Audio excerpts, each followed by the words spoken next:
Hola, ¿cómo están? Bienvenidos de regreso a un episodio más. Este ya es el episodio número 4 del show de Manolo y Omar. Y llevamos 3 episodios respondiendo la misma pregunta. Este va a ser el cuarto episodio donde por fin vamos a dar la respuesta concreta, terminada de en qué debo invertir, en qué puedo invertir, en qué invierto. De esa pregunta que nos han hecho cientos de veces. Entonces, para darles una recapitulación rápida de lo que hemos estado hablando. Hablamos de instrumentos de renta fija, como CETES o FIPOS, instrumentos de renta variable, como la bolsa, un poco de ETFs y todas las empresas fintech que hay para invertir de manera general. Nos quedan algunos temas y me gustaría darles nada más una breve introducción de cada uno para que sepan de qué vamos a hablar en este episodio. Pueden ser tal vez ETFs, fondos de inversión, afores, invertir en dólares, libras y criptomonedas. ¿Cómo estás, Manolo? Muy bien, pues aquí con el gusto de tratar de responder en qué invertir, justamente una pregunta interesante, pero quédense tranquilos porque vamos a luego a detallar cada una de las diferentes estrategias, porque cada uno, ahora sí hay que ponernos a comparar, analizar específicamente cada producto, pero ahorita, como pueden ver, el panorama es bastante amplio y justo con los temas que traemos hoy, el panorama se amplía mucho más porque a diferencia, por ejemplo, de cuando hablas de CETES, que CETES pues tal cual hay uno, o de bancos, que pues bancos sí hay 50. Pero cuando hablas de fondos, hablas de ETFs, hablas de acciones, pues aquí estás hablando de miles de opciones, ¿no? Entonces, pues estamos listos, Omar. Bienvenidos a Campeones Financieros. Donde Manolo y Omar hablaremos de finanzas. Venga, pues mira, el episodio pasado, Manolo, me parece que tuvimos que cortarlo porque era bastante largo. No terminamos de hablar de los ETFs y parece que faltó que nos dieras tu opinión sobre los ETFs. ¿Qué te parece si empiezas arrancando con eso? Órale, buenísimo. La verdad es que a mí los ETFs me gusta mucho el instrumento. Tanto fondos como ETFs, que ahorita los tocaremos los dos, me gustan bastante porque te ayudan a hacer el trabajo, a tener un portafolio bien diversificado, algo que sería verdaderamente complejo lograrlo. Hay ETFs que te pueden ayudar comprando una sola acción de este vehículo, este ETF. Tú puedes tener un portafolio con 1000 acciones, con 500 de muchos países, de muchos tipos de acciones. Entonces me gusta mucho a mí la facilidad que nos da para nosotros como inversionistas poder seleccionar una sola estrategia y que dentro ya tengamos un portafolio bien diversificado.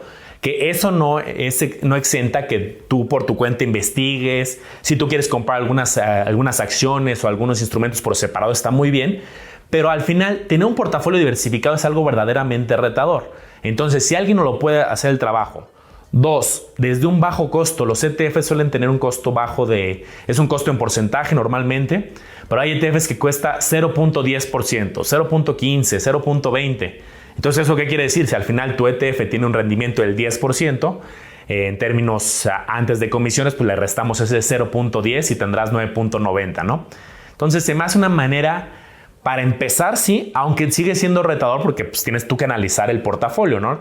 No es como que simplemente compras la acción y ya, hay que analizar bien qué tipo de acción, la historia que hay ahí adentro de ese ETF, pero a mí en particular me gustan, ¿no? Tú ¿cómo los ves? ¿Qué te gusta más al final? ¿O cuál verías que es el camino? ¿Alguien que esté empezando que armara su propio portafolio? ¿ETFs que los combinara? ¿O qué opinas, Omar? Mira, a mí realmente los ETFs me encantan y siempre que hablo con una persona uno a uno y me dice en qué invierto para hacerlo en la bolsa de valores, en ETFs o en acciones, yo le sugiero siempre que empiece con los ETFs porque es un instrumento más sencillo, más fácil de entender y como tú dices que alguien hace la chamba por ti. Entonces mi sugerencia sería empieza con ETFs para que vayas probando el mundo de la bolsa de valores y luego si te animas, no necesariamente lo tienes que hacer, puedes empezar a probar con algunas acciones individuales. Esto ya es totalmente opcional, pero sin duda el camino seguro es con los ETFs y como estrategia de inversión para el retiro, una parte desde mi punto de vista sería estar en ETFs. Sí, totalmente es una buena manera de empezar. Y aparte hay una variedad impresionante, o sea, puedes escoger ETFs de lo que se te ocurra. ETFs, por ejemplo, por sectores. Puedes decir, quiero un ETF de tecnología, un ETF del sector financiero, un ETF del sector consumo. ETFs no solamente de acciones, hay ETFs de lo que como les decía, de lo que se te ocurra en términos financieros, de oro, que sigan alguna divisa, que sigan el petróleo. Hay nacionales, hay internacionales, países desarrollados, emergentes. Entonces, si tú ya tienes una tesis de inversión, una posible estrategia a la cual te quieras ir dirigiendo, pues al final del día es buscar un ETF adecuado que se empate con lo que tú estás buscando de estrategia. Incluso puedes tener varios ETFs distintos para todavía tener una diversificación muy amplia. Como les decía, puedes tener un portafolio que tenga algunos ETFs, países desarrollados, otros emergentes, otro sector tecnológico, y así te sigues y tienes algo muy, muy robusto a bajo costo. Y les digo, a bajo costo no solamente me refiero al costo de comisiones. Por ejemplo, Omar, ¿cuánto en tu opinión es el costo de una acción de un ETF para que los que nunca han invertido en este instrumento ahorita escuchen lo accesible que son algunos? Mira, el costo en monto de efectivo en dólares mayormente o en pesos, yo te diría... Es que ahora sí, mira, el costo de un ETF va a depender de qué ETF compres, ¿no? Entonces puede haber ETFs de $10, $20, que serán unos 400, 500 pesos. Va a haber ETFs que pueden costar 300 o más dólares, que son más de 6,000 pesos. Entonces el costo es muy variado. Pero algo bien interesante es que muchas veces, y de hecho por ahí está viendo un dato, que dice que hay más fondos de inversión y ETFs que acciones. ¿Por qué será? Pues ahora que a lo mejor es buen negocio. Pero lo que te quiero decir con esto es que hay un montón de, como bien mencionabas, de oportunidades para poder invertir en algo específico. Entonces, un ejemplo bien concreto, por ejemplo, un ETF que siga el índice S&P 500. Hay un montón y va a haber los que cuestan $300, los que cuestan $100. Va a haber mexicanos que puedes agarrar como en 60, 70 pesos y no es que menos. Entonces, todos esos ETFs hacen lo mismo. Lo único que varía es el costo y la comisión que te van a cobrar. En cuanto a comisiones, ¿cuánto he visto que cobren? Los más baratos, 0.003%, que son los de Vanguard. Bien, bien baratos. Realmente ya es prácticamente cero, ya más cerca a cero, pues es muy complicado. Entonces, comparado con un fondo de inversión que te puede cobrar un 2%, 3% al año, puede ser como hasta 60 veces menor. Creo que vale la pena tomar en cuenta los ETFs porque dan buenos resultados y las comisiones son muy, muy bajitas, Manolo. ¿Cómo la ves? Sí, sin duda. Oye, y ahorita tocaste un punto interesante también para quien no lo conozca a detalle. ¿Cuál para ti es la diferencia entre un ETF y un fondo de inversión? Porque pues, al final son instrumentos similares, hacen estrategias parecidas en algunos sentidos, pero para quien nunca haya invertido más en un fondo o en un ETF, que diga, ¿de qué están hablando estos cuates? ¿Cuál es la principal diferencia? Claro, mira, para mí hay dos bien marcadas. Básicamente, primero, que es un ETF, por definición es un fondo de inversión que cotiza en la bolsa de valores. Entonces, de cierta manera, un ETF ya es un fondo de inversión. ¿Qué lo hace diferente? Que tú lo compras por medio de la bolsa de valores, como si compraras acciones, lo compras con un broker. El fondo de inversión usualmente lo contratas con el banco, aunque algunas casas de bolsa también te lo van a ofrecer por medio del broker. Entonces, principal diferencia es el ETF está en la bolsa de valores. Segunda diferencia que creo que es muy importante, vendría siendo que siguen usualmente un índice. Mayormente los ETFs van a replicar el comportamiento de un índice. Es decir, la gestión es pasiva, solo hay una persona que está comprando los activos de ese índice. Diferente a un fondo de inversión que ahorita vamos a verlo más a detalle, donde un gestor administra los recursos de manera activa y anda viendo qué comprar, qué vender y cuándo hacerlo. Correcto, creo que esas son las diferencias medulares. Al final el fondo es más costoso por lo general. Ahorita que hablábamos de los costos, el fondo tiene una comisión, por llamarlo de algún modo, un poco más alta, porque ahí le estás pagando a alguien que haga estrategias que le llamamos activas. Ahorita que escuchaban lo de pasivo y activo, pues al final, en términos de inversiones, el gestor activo pues, tal cual está haciendo estrategias todo el tiempo, buscando qué comprar, qué es lo que en su juicio, en su experiencia más nos conviene.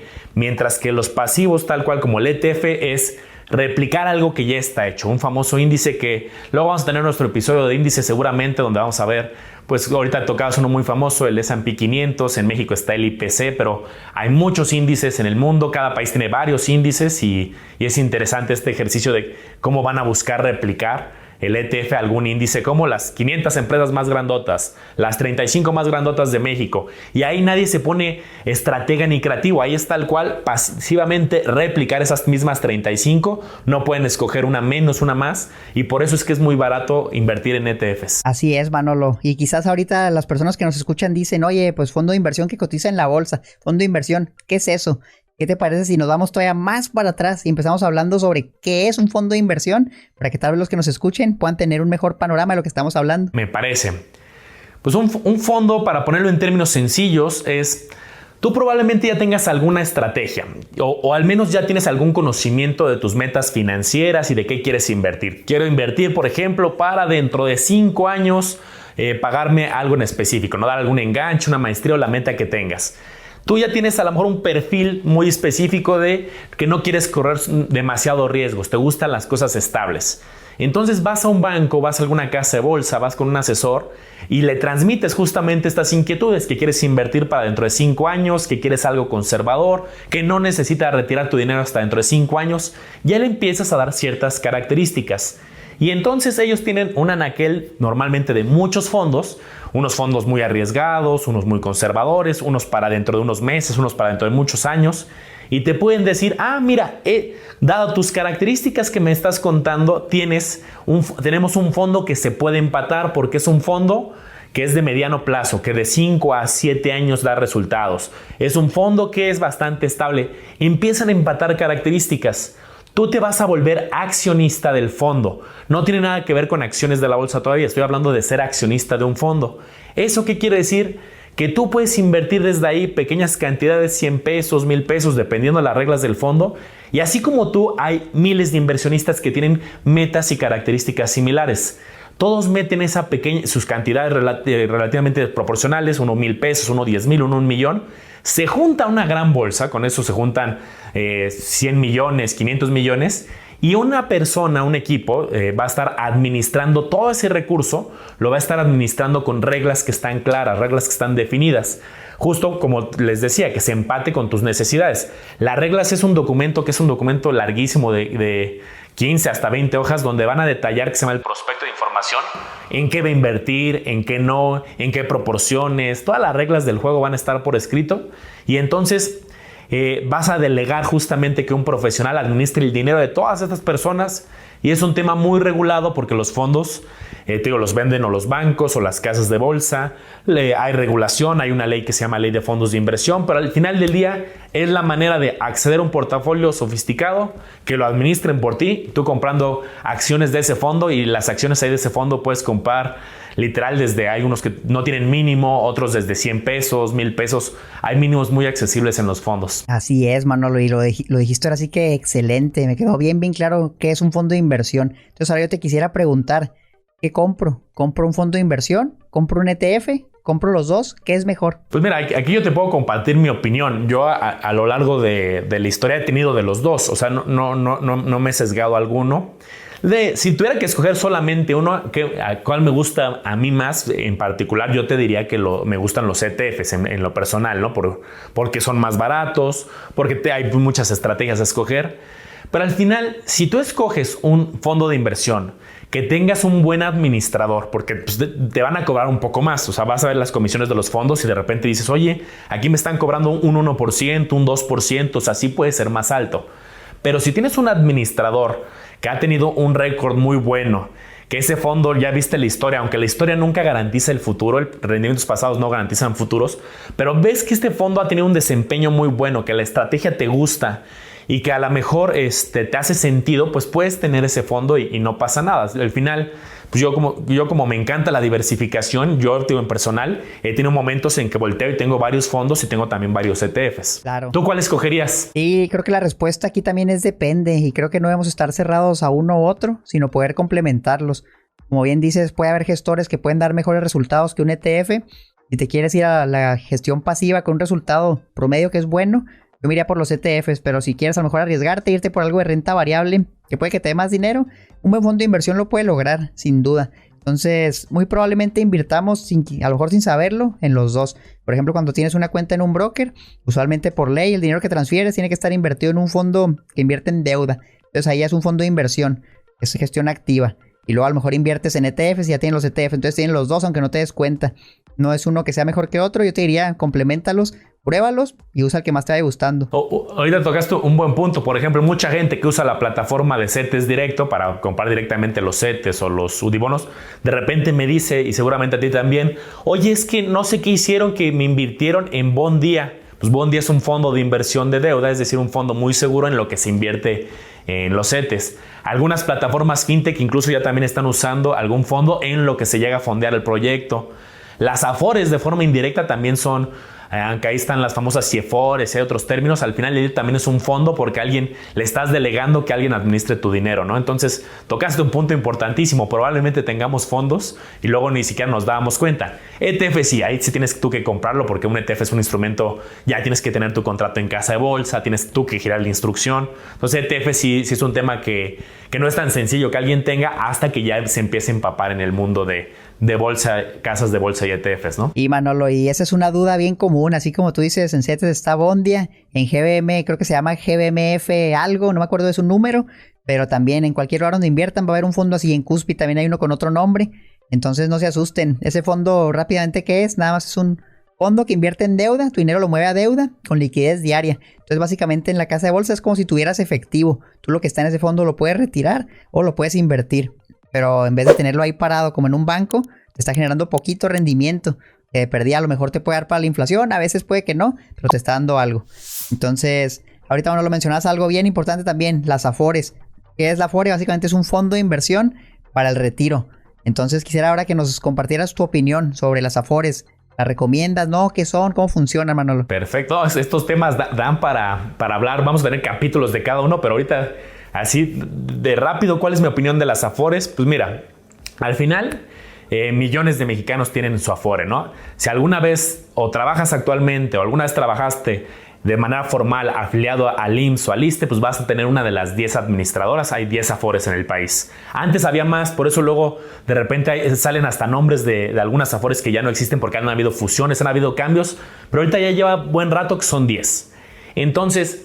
este es un dinero que si ya estás trabajando en el sector formal, pues ya lo tienes, porque muchas veces me dicen, oye, yo lo quisiera administrar, denme mi dinero. Pues no vas a poder sacar ese dinero a las Afores y principalmente lo aportan 3 figuras. El trabajador, el gobierno y el patrón. Realmente el patrón, es decir, pues ahí la empresa donde trabajas o trabajaste, es quien va a aportar la mayor cantidad. Entonces es un dinero, es una prestación que pues, el gobierno obliga y también da una parte, pero obliga a los patrones a dar esta aportación. Y aunque también son estrategias volátiles porque cada Afore va a invertir en un portafolio diversificado, va a invertir en acciones, va a invertir en bonos, va a invertir en muchas estrategias. Aquí lo importante, en mi opinión, es, pues ya es un dinero que ya tienes, o si es el caso. Es un dinero que vas a tener durante muchos años porque no lo vas a poder sacar antes. Solamente lo puedes sacar una parte chiquita por desempleo, por matrimonio, pero es una cantidad muy chiquita. O sea, realmente es un dinero que se va a quedar invertido muchos años. Si tú tienes 30, pues hasta tus 65 o 60 años vas a poder retirar ese dinero. Es una inversión a 30 o 35 años. De tal modo que vale la pena analizar en qué Afore estás, cuánto está pagando, si hay alguna mejor, tomar decisiones porque al final 30 años que se quede tu dinero invirtiendo es muchísimo tiempo y entonces puede haber una diferencia muy importante en dinero si tú no escoges oportunamente en qué Afore debes de estar. Entonces, así si me preguntas de rápido cuál es una opinión es, a ver, investiguen bien en cuál están, cuánta comisión les están cobrando, asegúrense que les lleguen los estados de cuenta y aquí sí nos vamos a echar luego un debate de un capítulo completo de Afores para ver algunos tips de cuál escoger y ver este tema a detalle, pero en mi opinión es un tema que no debemos de dejar a la ligera si es que tú ya has trabajado en el sector formal porque ya lo tienes. Incluso si dejas de trabajar y trabajaste en el pasado, esa Afore no se pierde, se va a quedar ahí invirtiéndose hasta, claramente ya no va a haber aportaciones extra, pero se va a quedar invirtiendo hasta tu retiro. Entonces ese sería como mi consejo general. Omar, ¿tú qué opinas? Estoy bastante de acuerdo contigo y yo lo que quiero decirles es, miren, les gusten o no las Afores, si son empleados o fueron empleados, pues ya van a tener uno, entonces ya van a tener dinero ahí que está en juego. Vale la pena explorar las mejores alternativas para ese dinero, sea poco, sea mucho. Como bien dice Manolo, va a estar ahí por mucho tiempo, hasta tu retiro, 60, 65 años. Entonces una diferencia entre ganar 1%, 2% adicional por año, por un plazo tan largo como 30 años, puede ser abismal. Puede ser la diferencia en que termines con cantidades modestas o con cantidades muy grandes. Entonces, sin duda, esto requiere un capítulo completo. Es un tema muy, muy interesante y que yo tengo ahí varios videos al respecto que comparto mucho la opinión de los Afores, he tratado de analizarlos. Y lo que te quisiera preguntar, Manolo, para terminar este tema de los Afores es, rápidamente, ¿tú crees que con el Afore es suficiente? ¿Crees que deberíamos tener un fondo para el retiro adicional? ¿O crees que de plano no deberíamos usar el Afore y usar otro fondo por nuestra cuenta? Buena pregunta, y retadora, pero pues mira, yo te voy a compartir lo que yo hago, que creo que es lo más práctico. Pues yo tengo mi Afore desde hace muchos años cuando estaba trabajando en el sector financiero. Luego cuando me salgo a emprender, pues ya no tengo el patrón, ¿no? El patrón que aportara, pero mi Afore no se va a cancelar, mi Afore va a seguir. Entonces yo aquí tuve una disyuntiva que era, ¿qué hago? Sigo aportando a mi Afore, abro un fondo de inversión, abro un plan de retiro, abro algún ETF.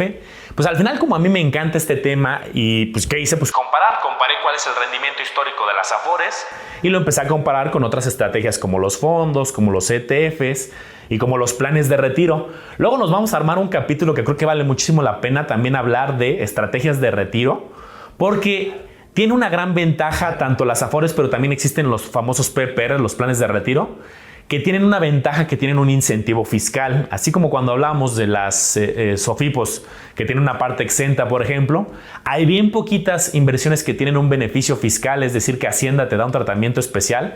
Y si tú haces una aportación voluntaria al Afore o a un plan de retiro, no solamente es el rendimiento del instrumento, sino adicional un rendimiento extra indirecto que te va a regresar a Hacienda, nos va a regresar impuestos. Entonces, yo lo que hice en lo personal fue diversificarme.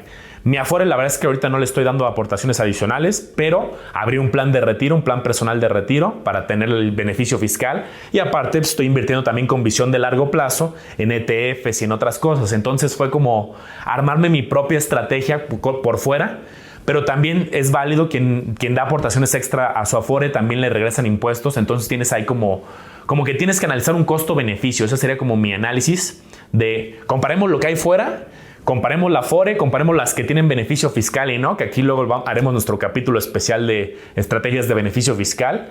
Y eso fue lo que yo hice. ¿Tú cómo ves el panorama? Pues mira, yo fui empleado muchos años. Desde que tengo 15 años trabajé, abrí mi Afore. Entonces luego seguí trabajando y seguí haciendo aportaciones, ahora sí que obligatorias, ¿no? Pues las, como tú dices, es el patrón, lo poco que te quitan a ti y lo que aporta el gobierno. Entonces se fue acumulando una cantidad decente en el Afore, y bueno, pues yo después dejé de trabajar en México, me vine a Estados Unidos y ese dinero se quedó ahí, se sigue invirtiendo. La verdad es que desde que me fui no he hecho aportaciones adicionales. De hecho, nunca hice aportaciones adicionales, pero sí tengo un monto que se fue acumulando con el empleo que tenía. Entonces lo que yo hice fue ver qué Afores había, agarré el que se me hizo la mejor opción y dije, bueno, ese dinero se va a quedar ahí y ya en unos 30 años vengo y veo qué pasó. Lo que sí me gustaría decirles es que es bien fácil hacer aportaciones adicionales al Afore y lo pueden hacer con cantidades chiquititas. Y no mal recuerdo, y corrígeme si me equivoco, son como 50 pesos el mínimo. Creo que hasta en los Oxxos pueden depositar en muchas maneras, bien fácil. Y el beneficio, como bien menciona Manolo, es el beneficio fiscal. ¿Qué es un beneficio fiscal? Pues que vas a pagar menos impuestos, básicamente de lo que aportes, lo deduces de impuestos y en tu declaración mensual o anual, depende de cómo lo hagas, vas a pagar menos impuestos por esa aportación, te la van a deducir de impuestos. Entonces también ese va a ser un tema bien interesante y creo que los Afores quedó bastante concreto. Ahorita que decía, son bien pocos los instrumentos que tienen beneficios fiscales, totalmente cierto, y quisiera hablar de uno que conozco que también tiene beneficios fiscales y son las fibras. Fibras, un fideicomiso que invierte en bienes raíces que tú puedes comprar por medio de la bolsa de valores, un título que cuesta 10, 20 pesos o hasta menos, muy económico, que te da acceso a una cartera de propiedades inmensa. Son más o menos, los más grandes que he visto son tirándole a las 1000 propiedades. Entonces imagínate, o sea, con 10, 20 pesos tú tener 1000 propiedades que se van a rentar. Aquí es bien importante, las fibras construyen o adquieren instrumentos que se rentan para ir pagando rentas a los tenedores. Son los tenedores las personas que tienen los títulos de las fibras, ¿no? Básicamente. Entonces te van dando rentas, pues puede ser trimestral, anualmente. A lo mejor hay unas que lo hacen de manera mensual, depende de la fibra. Y este instrumento me gusta mucho porque tiene el beneficio fiscal. Cuando tú tienes ganancias de capital, es una ganancia de capital. Básicamente tú compras un título a 10 pesos, subió y ahora vale 15, entonces lo vendes y ganaste 5. Esa es una ganancia de capital. Esa ganancia está exenta de impuestos. Entonces sobre esos 5 en este ejemplo, tú no pagarías nada de impuestos. Cosa contraria en cualquier otra inversión, tú pagarías impuestos sobre esa ganancia dependiendo del instrumento. Entonces por eso me gustan las fibras. Por otro lado, pues estás recibiendo las rentas. Entonces siento que una buena manera de exponerte al mercado de bienes raíces con poquito dinero puede ser por las fibras que puedes adquirir en cualquier casa de bolsa o broker mexicano. Buenísimo, Mark. Qué bueno que introdujiste este instrumento, este vehículo. Las fibras, pues lo describiste perfecto. Al final del día es un mecanismo muy sencillo para poder invertir en bienes raíces con bajo monto. Yo así lo resumo. No necesitas ya tener $500,000, $1,000,000, $2,000,000 para comprarte un departamento, una casa. Si aquí tú quieres tener exposición a bienes raíces, pues hay fibras que cuestan 15 pesos, 20 pesos, 30 pesos. Y hay fibras hasta especializadas. Una fibra especializada en el sector hoteles, una en el sector industrial, una en el de telecomunicaciones, una diversificada, residencial, naves industriales, centros comerciales. Y entonces aquí también el principio que hemos comentado mucho, diversificas. Porque si tú compras una casa, un terreno, pues claro, también tienes mucho potencial, puedes tener potencial, apreciación y todo, pero tienes un riesgo de concentración. Tienes mucho dinero concentrado en una propiedad, que si en esa zona se pone el vecindario, se deteriora o pasa algo, pues puede también afectarle al valor de tu propiedad. En este caso tú tienes, como decía Omar, 500, 600, 1000 propiedades diversificadas entre diferentes sectores, si así lo deseas, y entonces pues tu portafolio puede ir creciendo. Y creo que el dato interesante de las fibras es porque también recibes un flujo muy constante. Hay personas que dicen, oye, es que el bienes raíces me va a dar un flujo constante de rentas, mientras esté rentado me van a pagar. Las fibras tienen una regla que el 95% de las utilidades que generen todas estas propiedades te lo tienen que distribuir en forma de dividendos. Entonces las fibras usualmente pagan un dividendo trimestral, donde cada trimestre estás recibiendo tú también un flujo ahí constante. Entonces sí son equiparables, pero creo que va a ser bien interesante luego hacer una comparativa entre bienes raíces y fibras. Pero ahorita lo que queremos que sepan es que existen estos mecanismos desde 15, 20, 30 pesos dependiendo del valor de cada fibra que compras en casas de bolsa. Y pues eso es una manera adicional de invertir, ¿no? Así es. Y creo que algo que no hemos mencionado, Manolo, es la inversión en otra moneda, llámese dólares, llámese euros, etcétera, yanes. Me gustaría hablar específicamente del dólar, porque creo que en México es lo más popular, ¿no? Oye, compro dólares, voy a la casa de cambio, voy al banco, ¿qué hago? ¿Cómo puedo invertir en dólares? ¿O me conviene invertir en dólares? ¿Qué opinas de este tema? Creo que hay muchos mecanismos. Aquí lo interesante es que invitar nuevamente a la gente a comparar. Al final, si tú los compras de forma física y los pones debajo del colchón, una alcancía, pues tienes todos los riesgos de tener el dinero físico, ¿no? Al final, que no te genera rendimiento como tal del instrumento. Sí puede haber fluctuación de cambiaria, eso sin duda, pero no hay un rendimiento adicional de la estrategia.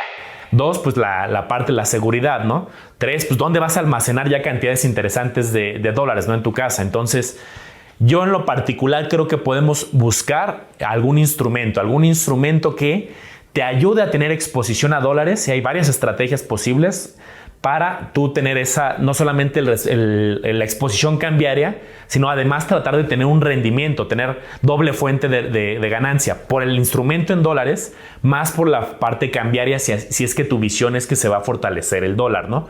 Por ejemplo, Mar, ¿qué instrumento se te ocurre que esté en dólares? Mira, bueno, los instrumentos para invertir en dólares, pues conozco varios. Empecemos a lo mejor de lo que ya mencionamos ahorita, un fondo de inversión que invierta en dólares. Tranquilamente hay muchos. También lo puede hacer, por ejemplo, por ETFs. Realmente en la Bolsa Mexicana de Valores hay algo que se llama el Sistema Internacional de Cotizaciones, que te permite invertir en acciones y ETFs internacionales. Entonces esto me gusta mucho porque es bien fácil. Si tú dices, ¿sabes qué? Es que yo quiero invertir en euros. Ah, bueno, te vas al Sistema Internacional de Cotizaciones, que no es nada más que abrir tu cuenta en el broker y buscas alguna acción, tal vez de Europa, de un país que esté en euros. Entonces al tú comprar esa acción, eso va a estar eurizado, ¿no? Va a estar en euros. Lo mismo, por ejemplo, si quieres dólares, compras una acción de una empresa a lo mejor de Estados Unidos, eso va a estar dolarizado. ¿Qué quiere decir esto? Tú vas a ver tu inversión en pesos mexicanos, pero tu inversión como está dolarizada va a depender del tipo de cambio peso-dólar. Entonces, si el peso se va depreciando, el dólar sube de valor, tu inversión va a subir de valor aunque la veas en pesos. Por otro lado, si el dólar se deprecia y el peso se fortalece, entonces tu inversión va a valer menos. Ese es un instrumento bien sencillo que puedes adquirir desde cualquier casa de bolsa mexicana, que te permite diversificar en otras monedas. Nada más ten cuidado porque aparte del riesgo del tipo de cambio, también está el riesgo de que estás comprando una acción o un ETF y la volatilidad de la bolsa, ¿no? Que puede bajar, puede subir, además del tipo de cambio. Sí, totalmente. Esa es una de las alternativas. Sí hay bastantes y esa pues tienes la doble fuente, ¿no? La de la acción y la del tipo de cambio como tal. Hay, por ejemplo, unos ETFs. Hay uno que se llama Dollar Track y otro que se llama Peso Track, que si tú tienes ya una visión de, oye, es que el dólar se va a fortalecer y tengo la visión de que va a regresar otra vez a 25 y se va a ir para arriba hasta los 30 en unos años, bueno, puedes comprar, por ejemplo, que se llama Dollar Track, que lo que hace es justamente el inversionista gana si tienes este fortalecimiento del dólar. Si tuvieras la visión contraria, existe el que se llama Peso Track y pasa justamente lo contrario. Ahí es bien sencillo, ahí no tienes tanta exposición a otros instrumentos, tú tienes una visión de qué va a pasar con el tipo de cambio y tienes ahí ya directamente la exposición, ¿no? Si pasa lo contrario, compraste Dollar Track y ¿qué pasa? El tipo de cambio se empieza a ir a 18, 17, 16, pues vas a perder, ¿no? Entonces, hay instrumentos como este que te ayudan de una manera sin tenerlo físico, sin ir a la casa de cambio, sin tener temas de seguridad, tú poder tener exposición cambiaria, pero sin necesidad de comprarlo físico, ¿no?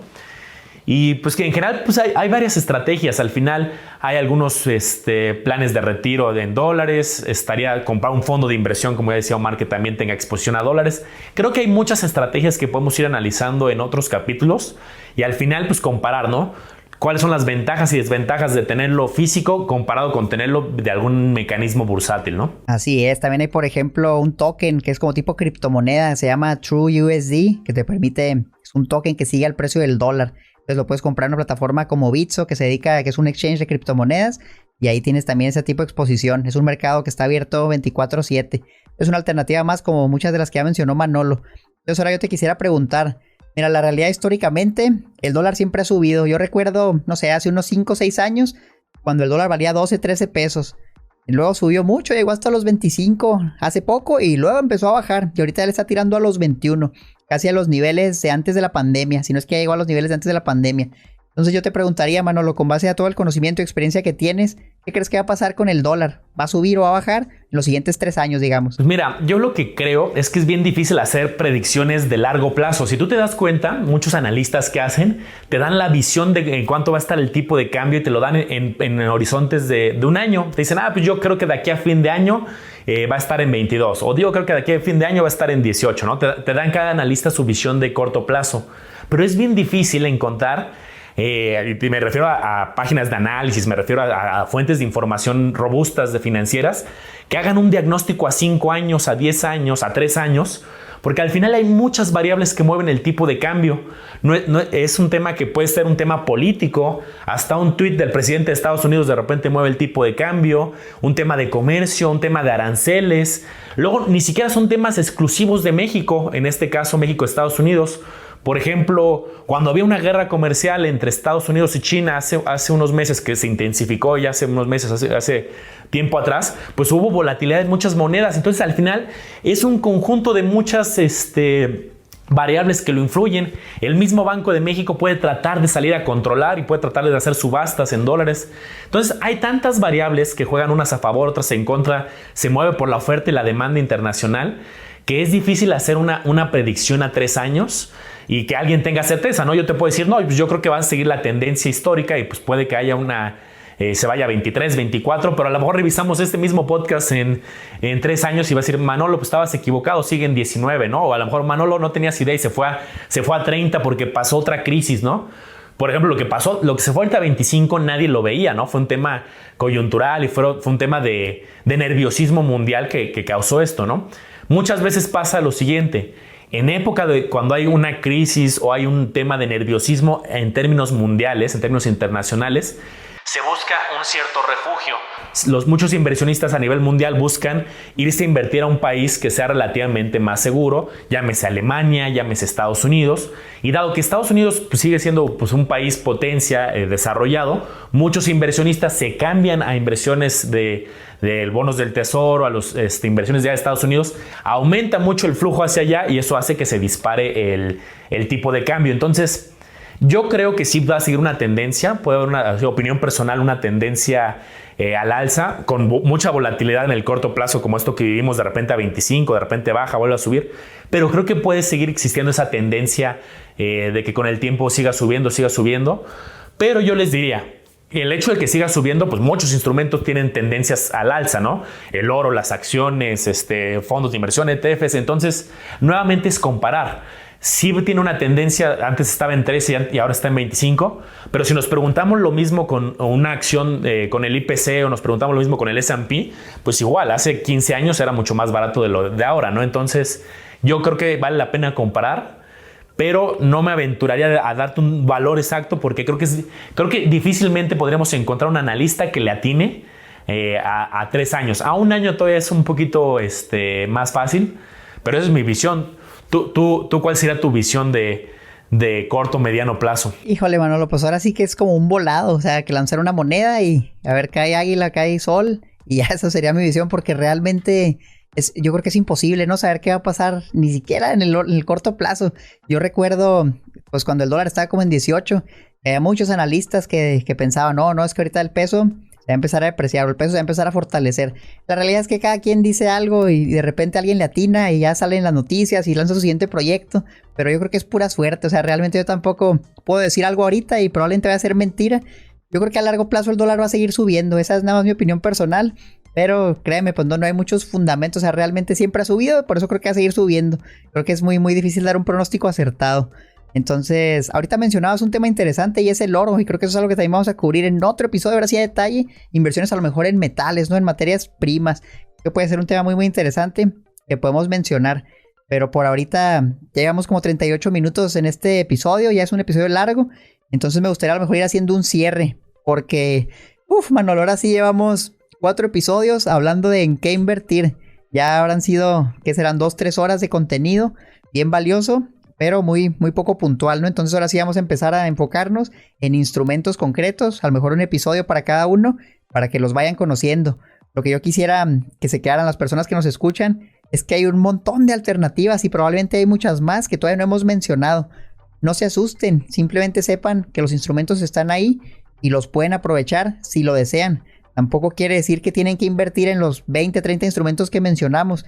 Pueden diversificar, ir agarrando los que les gusten y probar. Pero no se asuste, o sea, son muchos, no tienen que usar todos. Y realmente aquí les vamos a mencionar así a detalle, uno por uno. Nos tome el número de episodios que nos tome. Manolo, ¿cómo la ves? Sí, perfecto. Vamos dándole forma. Esta fue una introducción, una introducción de 4 capítulos. Pero vamos a ya tener capítulos específicos por tema a partir de la próxima sesión.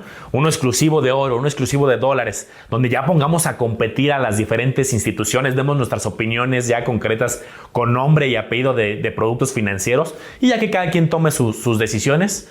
Pero sí, qué mejor, qué buen momento para ser inversionista que tengamos tantas opciones allá afuera, tanta información disponible, muchos instrumentos muy regulados por la Comisión Nacional Bancaria de Valores, Securities and Exchange Commission, la SEC. O sea, ya tenemos tantas opciones que ahora yo creo que es un muy buen momento para ser inversionista, pero claro, bien fundamentado, bien investigado, porque pues también lamentablemente siguen existiendo los fraudes, ¿no? Entonces, este es un tema muy regulado, con mucha información, con muchas alternativas.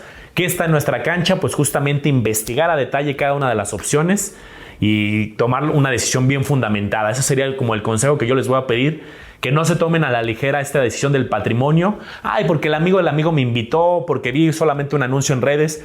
Hagan sus diagnósticos, contrasten opiniones, experiencias, lean las letras chiquitas y tomemos decisiones bien fundamentadas. Me encanta, muy muy concreto y sumamente de acuerdo. Investiguen bien por su cuenta antes de invertir, pero sí háganlo, tomen acción, anímense, comiencen a invertir. Ya vieron que con poquito dinero se puede. Entonces, no sé, Manolo, si quisieras agregar algo más a este episodio. Yo por mi parte creo que estuvo excelente. Perfecto, pues agradecerles y no se olviden de que en el canal Omar Educación Financiera y en el Ángulos Business van a encontrar mucha información adicional, pero pues también vamos a estar aquí compartiendo estos debates y estas opiniones juntos.